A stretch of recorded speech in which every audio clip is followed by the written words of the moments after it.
Halo, selamat datang di series Basic HTML, series pertama dari channel Ojan Alpha. Dan untuk teman-teman yang ingin belajar Basic HTML dari awal hingga akhir, silakan bisa simak video ini. Kurang lebih, teman-teman bisa belajar Basic HTML secara dasar hingga akhir selama kurang lebih 30 menit. Dan tujuan pencapaian Basic HTML ini teman-teman bisa paham tentang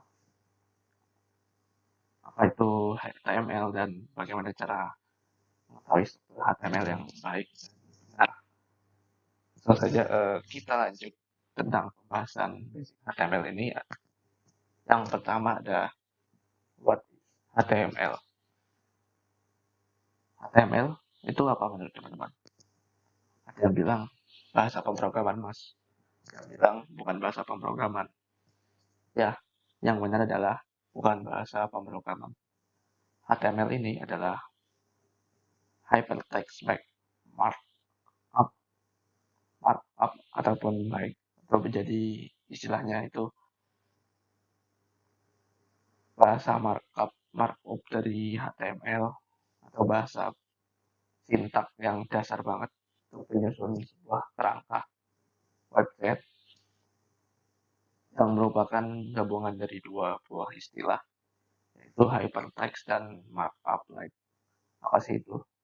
Hypertext itu yaitu dokumen yang berisi tautan yang memungkinkan pengguna terhubung ke halaman lain.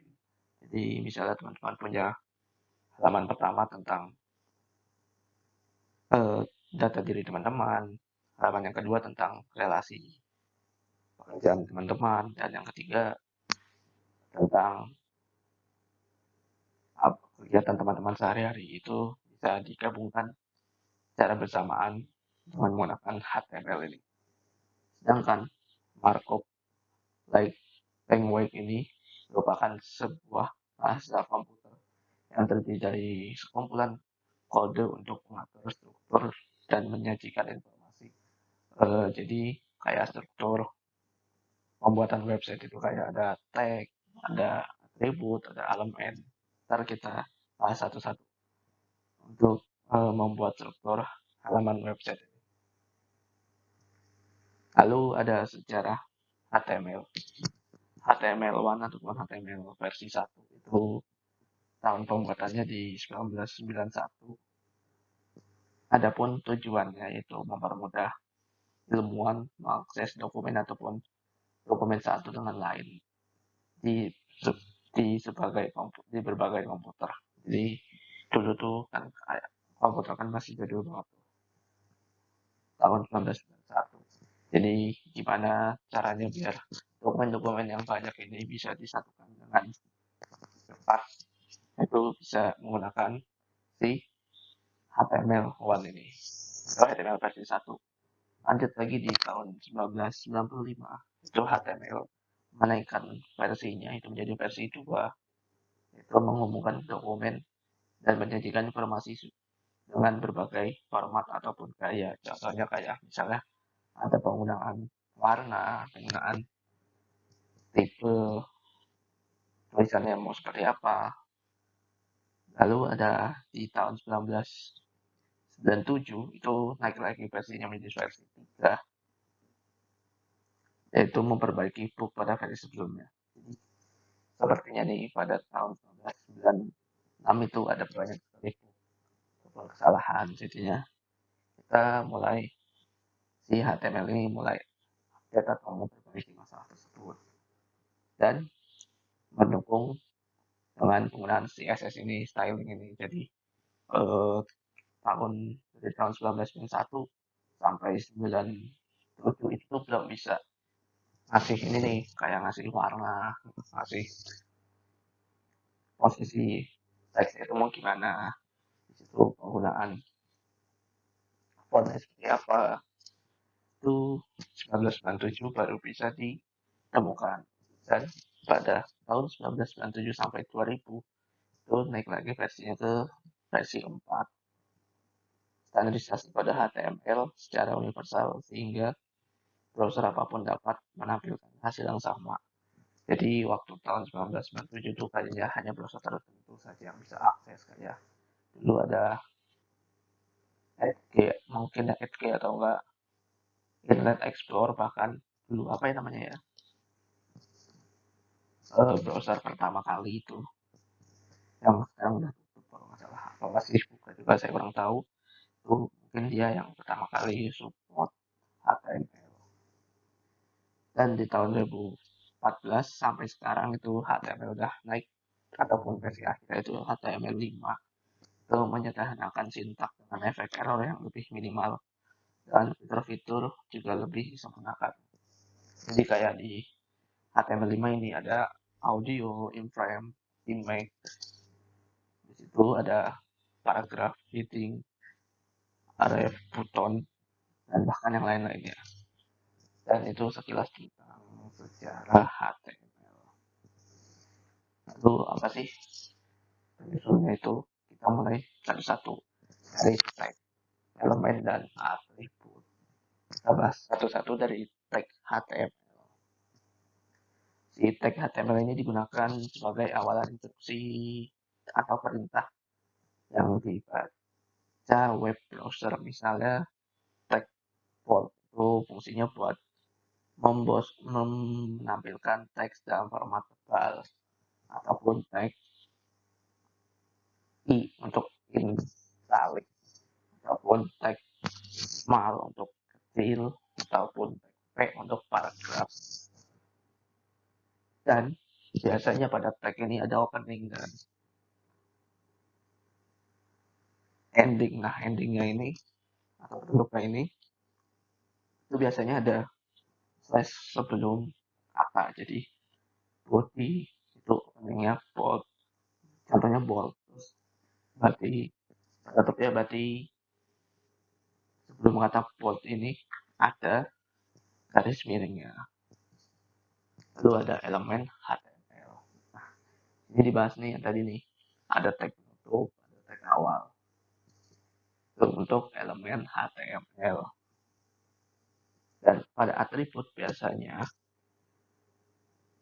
itu digunakan pada tag image untuk menambahkan sebuah src atau alamat gambar tersebut dan nama gambar tersebut. Itu contoh pada atribut HTML. Kerangka inti penyusunan HTML apa aja, dan kita coba ngoding. Yuk kita coba ngoding tentang basic HTML.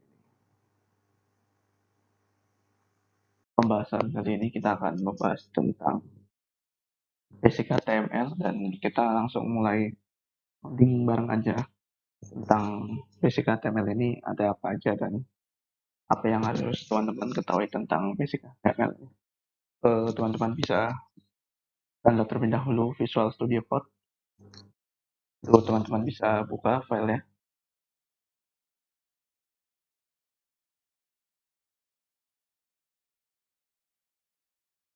Oke, dan jika sudah kebuka, teman-teman bisa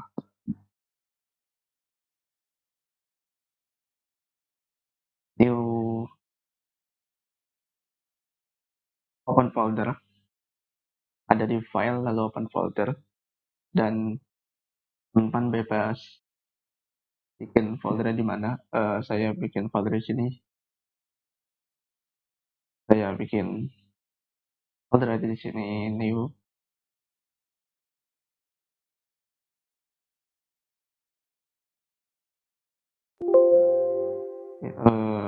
New folder namanya basic HTML. Lalu kita select folder, maka otomatis dia akan pindah tersendiri. Jika sudah, teman-teman bisa buka file baru,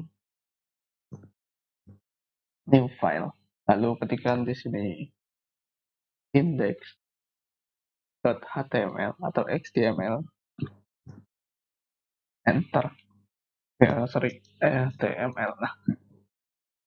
Nah, biasanya kalau di Visual Studio Code dia akan ada logo seperti ini untuk HTML ya. Dan jika di teman-teman menggunakan Mac ataupun Linux itu juga berbeda tampilannya, logonya biasanya. Kalau udah teman-teman bisa enter dan di sini teman-teman sudah bisa membuat file baru yang namanya index.html dan kita coba cek lagi di musik lalu basic HTML. Nah, ini ada atau file index ini di dalam folder basic HTML. Lalu kita bikin sebuah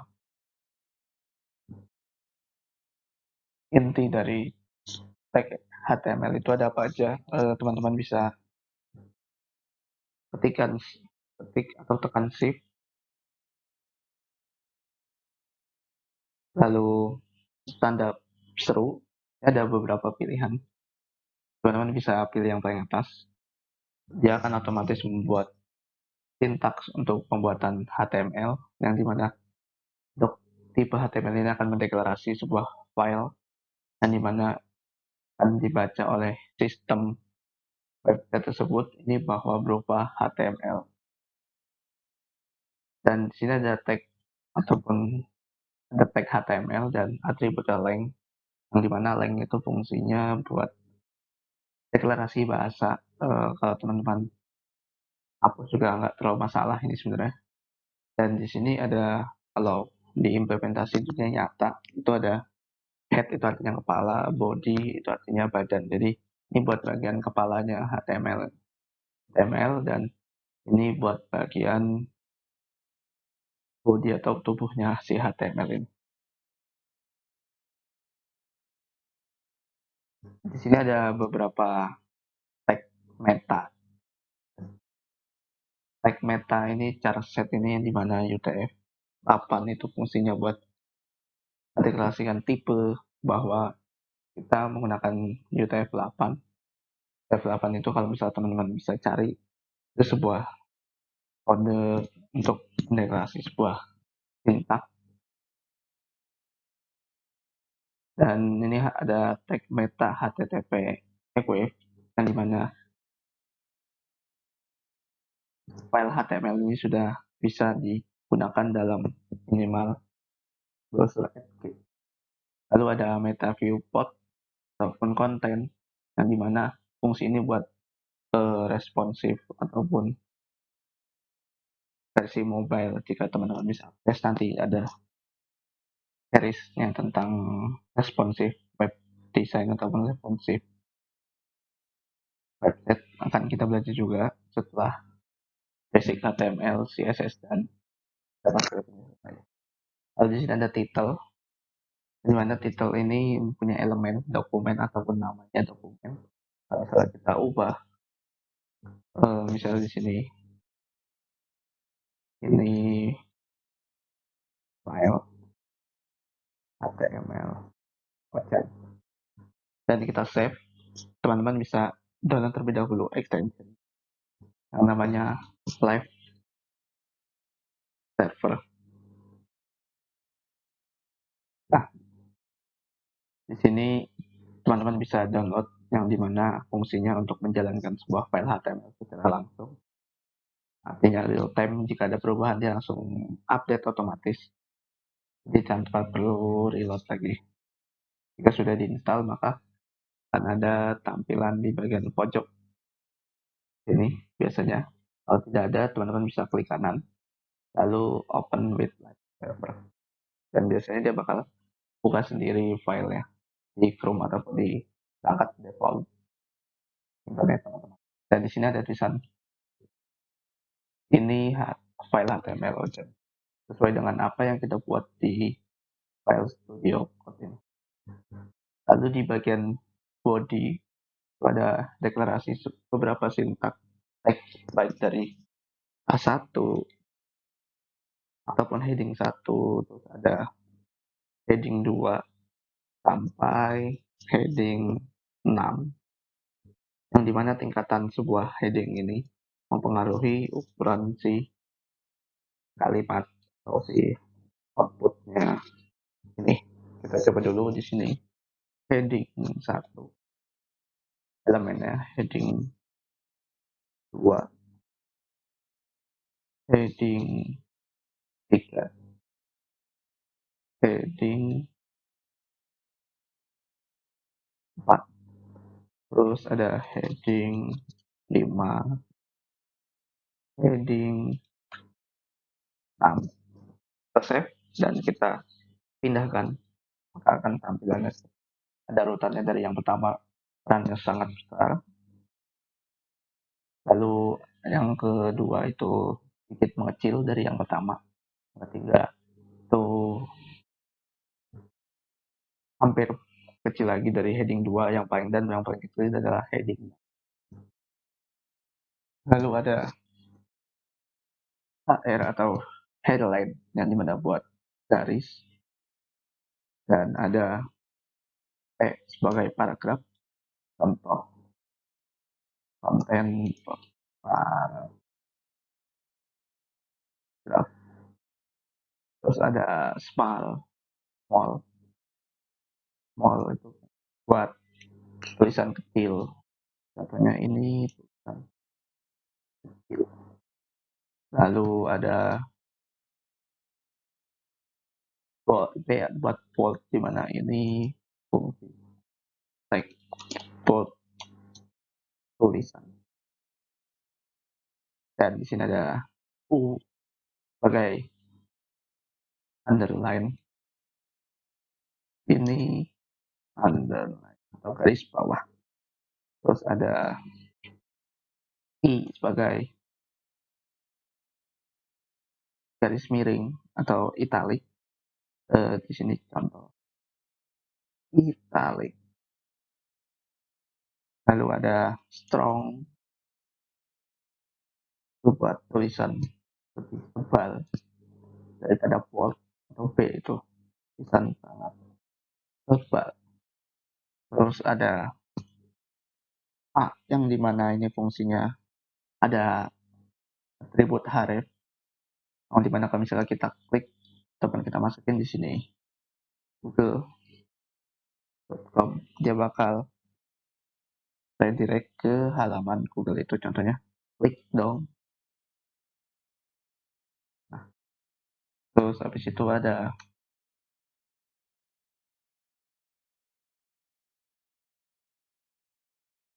div, itu fungsinya buat mendeklarasikan kelas. Teman-teman bisa tulis di sini pakai button, buat button atau buat tombol. Ini tombol. Nah, terus di sini kita bisa bikin angka juga, kayak misalnya di sini pakai li, contoh di sini ini pertama, ini kedua. Kita refresh, lihat, nah contohnya kayak gini. Ini buat heading, terus ini si HR itu highlight, terus konten paragraf ini di paragraf itu si P, dan ini tulisan kecil ini si all ini, terus ini fungsi text bold ini buat si B tadi, terus ini underline si U itu, dan I ini italic tadi, dan ini strong. Lalu di sini bagian tag A, kalau kita klik tuh dia bakal redirect ke Google, karena kita pakai live server, kita nggak bakal bisa redirect. Tapi kalau teman-teman nambahkan di sini HTTPS, kita klik dia bakal redirect ke Google. Dan di sini juga ada tombol buat misalnya teman-teman mau bikin tombol di web teman-teman, bisa pakai tombol ini, button ini. Terus di sini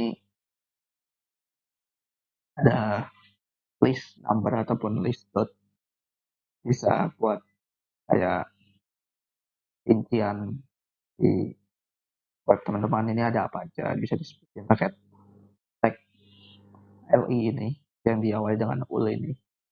Dan kita coba lagi di sini menggunakan bagian hit, yaitu link. Nah, link di sini itu ada buat CSS atau lalu ada buat favicon, buat manifest, ada buat RSS juga. Link CSS di sini dimaksud adalah buat memanggil file CSS teman-teman jika teman-teman menggunakan CSS untuk memperbaiki tampilan dan lebih menarik lagi. Gunakan rel untuk style sheet dan elemen href untuk memanggil file tersebut. Kita coba save dan kita refresh. Misalnya kita klik kanan untuk inspect, itu bakal ada terjadi error. Nah, di sini ada error nih. Kita cek konsol, ternyata kita nggak punya file style CSS. Kalau kita buat file CSS.css, maka dia nggak bakal ada error lagi. Nah, hilang seperti ini. Jadi, utamakan kalau teman-teman belajar HTML basic itu dicek dulu di sini ada yang error atau enggak. Ataupun teman-teman lagi belajar JavaScript itu biasanya di sini ada error atau enggak. Itu bisa dicek di konsol. Lalu di bagian bawah juga belum nutup body, itu bisa kita masukkan script src ini buat manggil folder atau file JavaScript. Misalnya ini saya buat script .js, terus ini ada script lagi. Artinya kalau ini buat memanggil file secara eksternal, dan kalau ini kita ketik secara internal. Contohnya misalnya bikin konsol log halo halo ini JS internal. Nah, kita refresh, ya bakal ada tulisan seperti ini dan ada error satu yaitu tentang script JS karena kita nggak punya file eksternal yang namanya script.js. Kalau misalnya teman-teman buat di sini script.js, maka dia bakal membuat sebuah file namanya JavaScript. Kalau ini ada icon CSS. Dan ketika kita refresh, dia bakal hilang di silangnya itu. Oke, dan itu mungkin sekilas tentang nobar basic HTML. Oh iya, yang terakhir ada eh, bagian tag image nih. Ini saya kurang bahkan image atau gambar. Gimana caranya upload gambar di HTML atau menampilkan gambar lah istilahnya. Ini teman-teman menggunakan tag image, lalu ada src, itu fungsinya elemen untuk alamat gambar teman-teman. Ini misalnya aku ambil dari fotonya Google. Misalnya klik kanan terus copy image address dan kita copy di src. Lalu ada tampilan gambar Google. Ini secara link. Teman-teman bisa lihat nih linknya yang terakhir ada .png. Gimana caranya kalau misalnya pengen dari gambar sendiri, bisa teman-teman bisa caranya aku download dulu ya, download terus download save, lalu di sini di musik terus basic HTML Google, kita download, kita masukkan dan kita ganti di sini jadi nama file Google ini google.png dan nama file atau format gambar tersebut. Jika sudah save dan maka akan tampil juga gambar situ ini.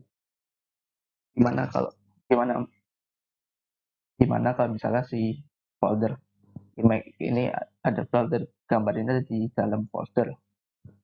Contoh misalnya aku buat folder ya, sini image, yes, aku cut, terus masukin di sini. Ada di dalam folder nih. Ketika kita refresh, gambarnya hilang. Dan biar kita tahu ada gambar apa enggak, ini ada namanya elemen atribut untuk ALT. Fungsinya untuk mengasih tahu ini gambar apa. Contoh, contoh ini gambar Google. Oke, save.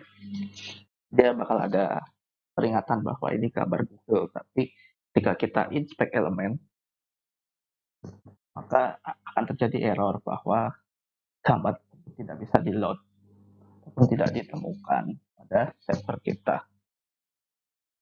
Harus kita tambahin dengan cara yang pertama, kita panggil dulu foldernya apa. Lalu teman-teman bisa kasih slash ataupun garis miring dan sebutkan nama file tersebut. Jangan lupa save, dan maka hasilnya akan seperti ini. Ini contoh menggunakan image pada HTML untuk menambahkan gambar.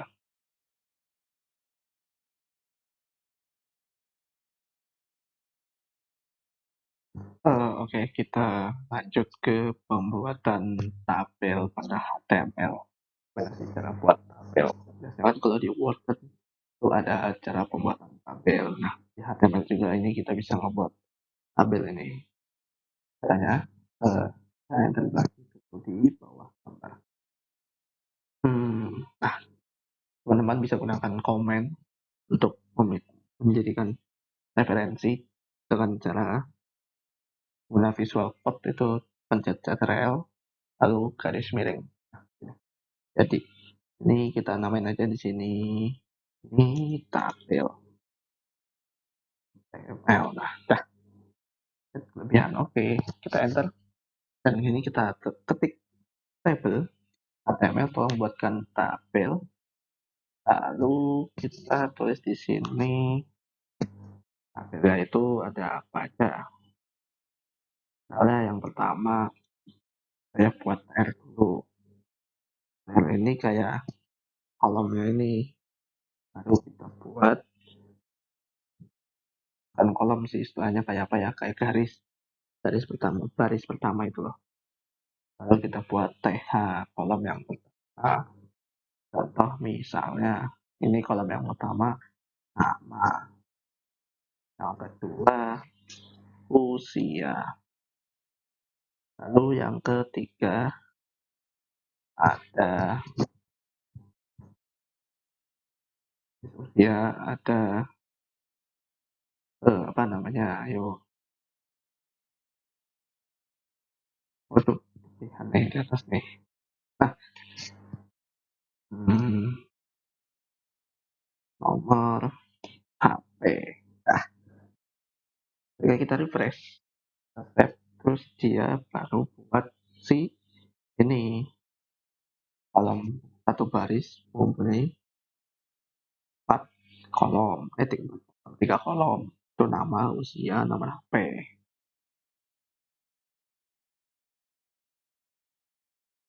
Lalu kita buat, ini kan kolom awal nih. Nah, biasanya kalau ada di tabel-tabel tuh di atas tuh namanya keterangannya. Nah, lalu kita buat si isi dulu nih di bawah. Kita buat lagi TR, baris baru.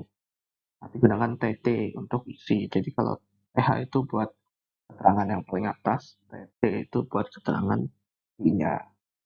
Nama misalnya Ojan, usianya TT 21 pun 25 tuh.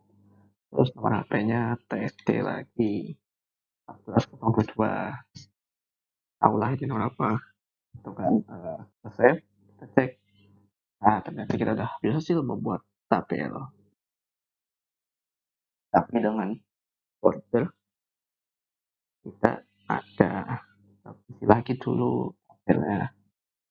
Caranya sama, buat baris baru, lalu kita isi dengan TT Budi, TT lagi 32, terus TT lagi, ayo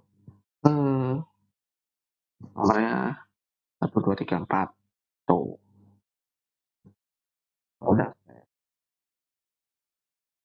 Nah, untuk basic HTML-nya ini biasanya itu emang nggak ada bordernya. Border itu nanti masuknya ke stylist maupun styling, bahkan CSS. Karena kita di sini bahasanya basic HTML, kita belajar ketika dulu cara buat tabelnya. Selanjutnya itu teman-teman bisa memasukkan audio pada HTML. Caranya gimana? Caranya teman-teman bisa buat di sini. Kita bikin komen baru. Audio HTML. Ketiknya audio. Tuh. Terus hasilnya apa? Kita pilih misalnya, misalnya di sini kita pakai mode ini. Eh, audio bass. Oke. Oh, ada chapter. Kita masukin dulu nih. Santai, santai.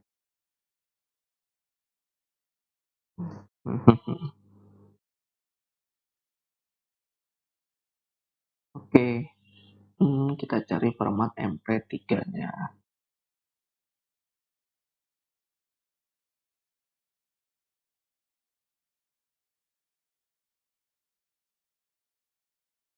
Coba ya.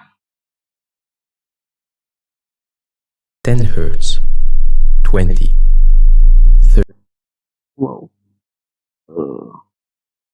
Spek aja. Kita cari nih. Audionya udah nggak. Hapulin deh. Oke.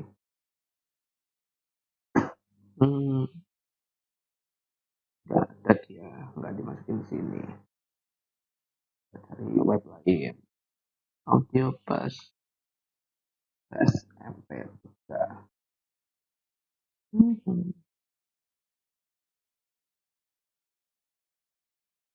Oke. Oh, pasti.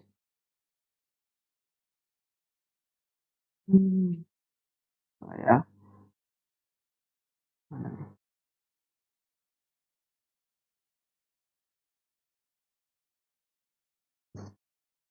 Kalau NCS instrumen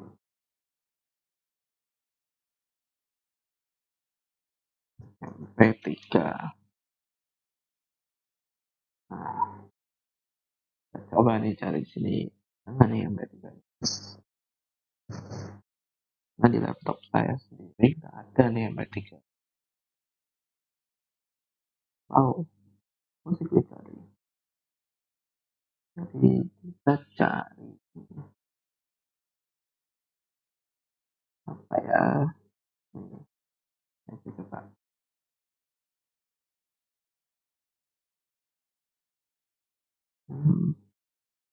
Download deh.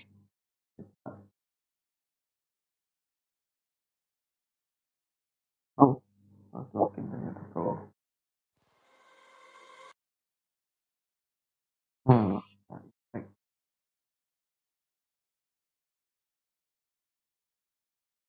Nah, ya, ini hilang. Kita masukin di sini. Coba. Oke, refresh. Nggak di tombol ya. Ternyata tombolnya nggak ada. Dan ada penambahan kode lagi ternyata guys. Kita cek dulu nih caranya gimana. Kalau tadi kita belum bisa nih. Kita unduh dulu deh audio. Sensasinya ini kita hapus nih. Kita ganti jadi audio control. Nah, baru kita enter. Ini ada, kita masukin source-nya. Ini source. Terus kita dan src linknya ini, dan masukin tadi, terus tipenya apa, audio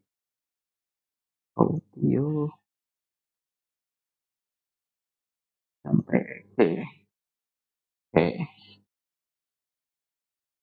kita refresh. Oke nih, oh ini dia masuk ternyata guys.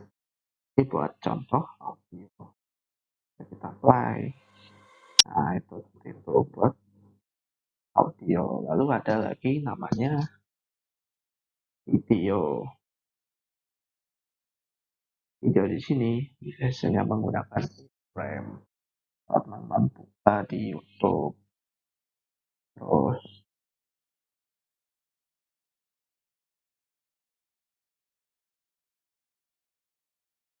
eh, kita masukin ya iklan. Oh ternyata ini iklan ya. Tadi pencet. Nah, itu cari affected NTS. Oke, biar nggak copyright. Nah, pencet ini dan ternyata nggak ada. Kita itu deh dan Lazada 66 sale barang pilihan serba 66. oke, iklan. Dan kita bagikan, lalu ada makan. Nah, ini fungsinya yang frame ini. Kita copy nih, salin, kita masukin di bawahnya. Bawahnya sih audio, video, atau in frame. Di frame. Nah, oke. Masukkan. Nah, kita coba refresh. Jangan nih videonya udah masuk belum? Dan ternyata sudah masuk. Klik menggunakan keyframe. Ada lagi penggunaan video. Caranya untuk menggunakan video ini, kita copy dulu nih. Nah, buat di bawahnya murni video. Lalu kita klik video, dan kita hapus. Ya kan, kita enter, terus source,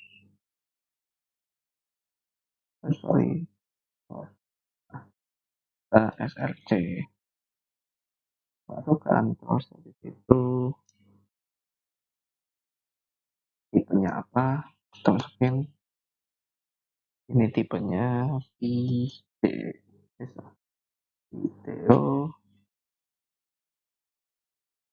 terus MP4 ya. Salah nih. Ternyata tidak bisa teman-teman.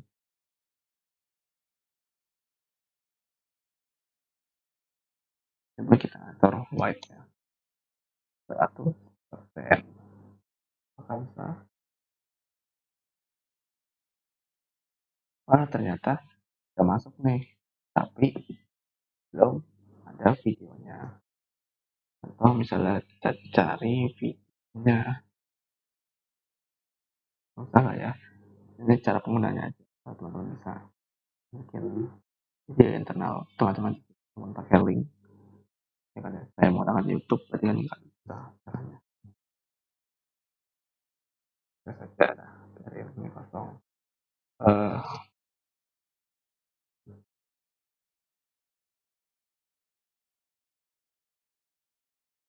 Sekian tentang pembelajaran series HTML Basic ini, dan semoga dimengerti. Kurang lebihnya mohon maaf, dan sampai jumpa di series selanjutnya.